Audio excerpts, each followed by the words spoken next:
So we're 1791 Industries, and I'm Justin. So. Okay, Justin, Jake, nice to meet you. Good to meet you.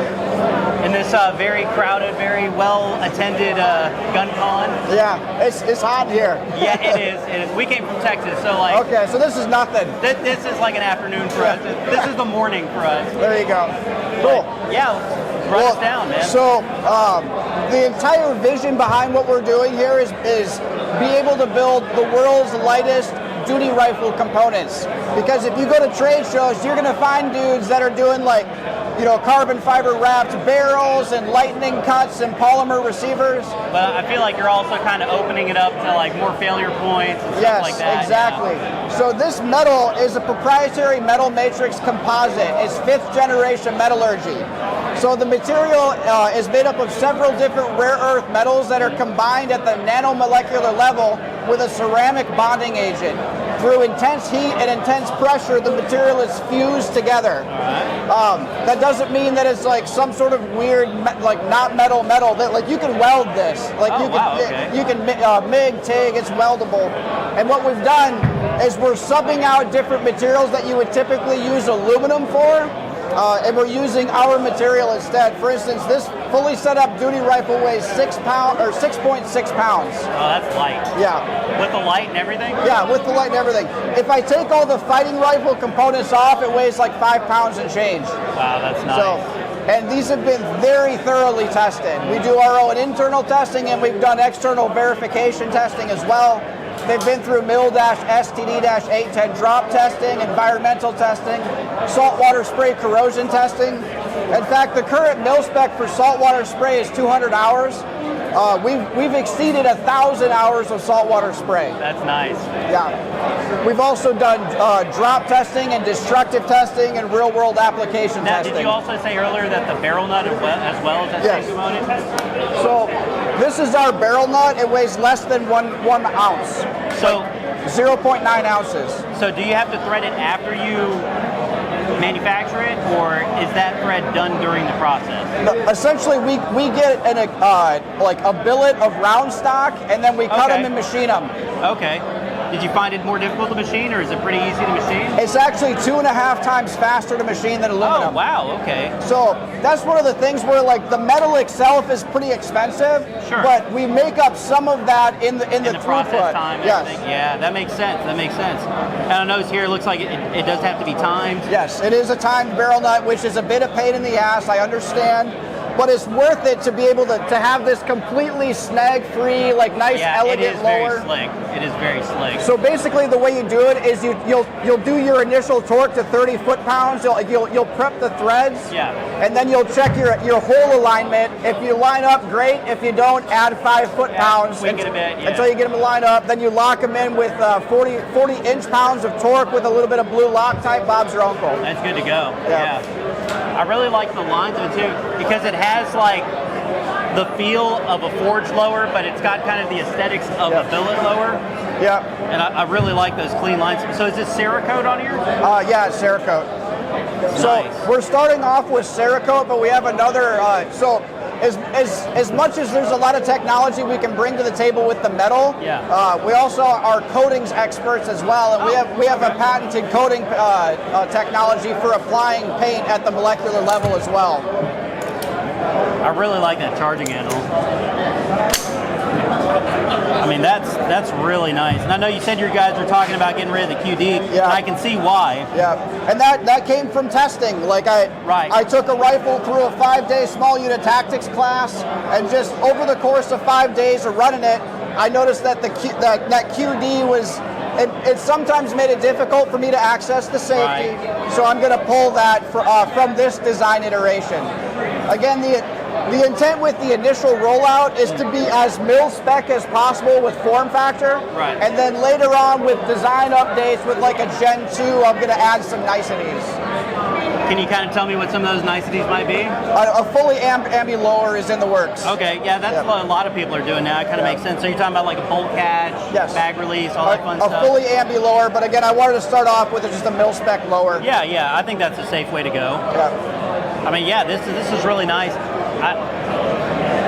Even though I don't care about an ambi lower, Some people do, some people don't.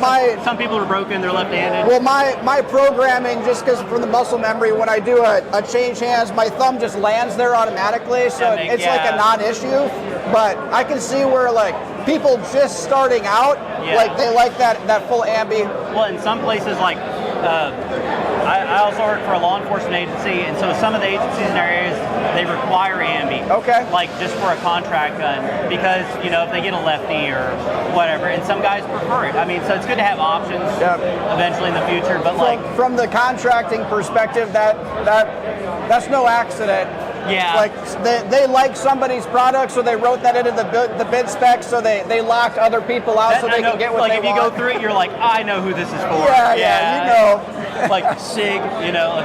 But yeah, no, this thing is sweet, man. And like for like a patrol rifle, it's sitting in a car. You want corrosion resistance. You want lightweight because you might be standing there for hours holding a rifle, and the last thing you want to do is like fatigue yourself to the point. Like if you can shave any weight off of it, that's great, and not sacrifice like having a quality barrel. You're not taking weight from where it matters. That's the exact intent. Like one of the things I had in the back of my mind is like, well, people are going to think like, oh, we're saying that like as a professional gun like weapons user, like you don't have to be strong, you don't have to be fast. That's not true. Like it's still important to be strong and fast and capable, but all this does is it increases your endurance in the fight. Right. Yeah. And if you put like a laser aiming module and you start adding a bunch of weight, like you're already starting off light, so you only got room to go on weight. At SHOT Show, I had a 16-inch gun with this optic, and I had a Steiner D-ball on it. Yeah, and a flashlight. That rifle weighed 7.3 pounds. And that's like a standard, just like mil-spec M4. That's awesome. That's so cool. Yeah, well, I really like it. I mean, we've got a lot of stuff in the roadmap. I've got like a 3-year product development roadmap written out. I've had a couple of y'all's holsters before, and then whenever I saw a couple of videos from SHOT, I was like, oh wow, they're like really branching out on something different. That's really cool. Like, we had to start a whole new brand to do it. Well, if you're already doing well in one thing and you have an idea for something else that might turn into something, why not? That's really awesome. Are you guys going to do like dealer OEM programs for parts and stuff? Yeah, we have OEM partnerships set up and plans set up. We have OEM pricing that would be handled obviously through our sales department. Sure. I'm the products guy, but yeah. You just get to come to this stuff. Yeah, well, yeah, we have dealer pricing set up. Cool. Because I mean, I would love to like get a couple of these handguards and mess with it, because like we build a lot of guns and stuff too, and like sometimes people are just like, oh, I like that it's kind of like the same form factors like the MCMR from BCM. Yeah. Like it still has that kind of same aesthetic, but you get all those weight benefits from it. That's like our pound for pound. Oh yeah, can I check that out? Yeah. Oh, that's nothing. So like a 15-inch MCMR weighs about. Yeah, a 15-inch MCMR weighs about 10 ounces. Yeah. Our 15-inch weighs about 6 or 7 ounces. Yeah, I mean that's nothing. Like this is a 12-inch. That one weighs like 4.8 ounces. That's crazy. And I'm assuming like rigidity is pretty good with like laser modules and stuff. So, and again, that's why it's taken us a little while to get to the market with some of our more technologically advanced parts. Yeah, you might want to make sure you got it right. Like right now, we have our M-lock rail sections and our hand stop, and we have our charging handle available soon. We have our AK handguard available now. I saw that. That's cool. But with the AR handguard and like our receivers, we've gone through several material changes and design changes, because my goal is to build something that is as strong or stronger than what the market variant is. That's a good baseline to start at. Yeah. So this material right here for the handguard, it's slightly different than this material. So this is a little bit harder than 6061, but the tensile strength is about 20% higher. Oh wow, okay. That's nice. What is like the retail on like just a handguard? Between $2 and $250-ish, depending on the length.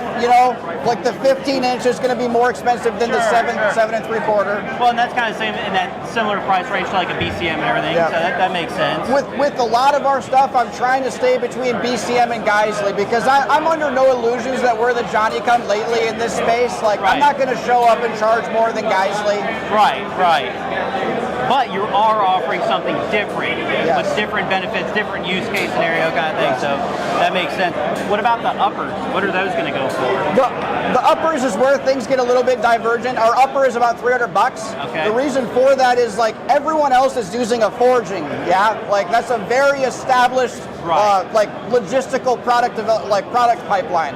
Our upper, it's not forged, it's made out of a billet, but we're using the same exact form factor as the forging. Yeah, it looks forged. Yes. I mean, it really does. It's the same form factor, so like even Geisley, they use a forged upper, but they mill it a little bit different to fit their handguard.